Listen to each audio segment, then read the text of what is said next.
కేవలం మీ పర్సనల్ ఎజెండాతో వచ్చారు.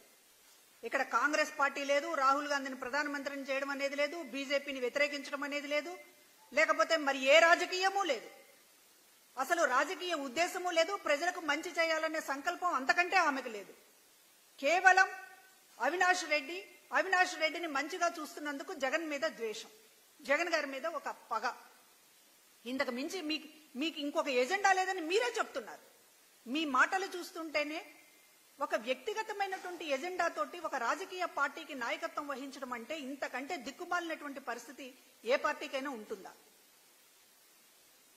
కాంగ్రెస్ పార్టీ అత్యంత దీనావస్థలో ఉండి చివరికి ఎవరెవరి పర్సనల్ ఎజెండాలను, ఎవరెవరి పగలు ద్వేషాలను తీర్చడానికి వేదికగా కాంగ్రెస్ పార్టీ ఈ రోజున రాష్ట్రంలో ఉపయోగపడుతోంది.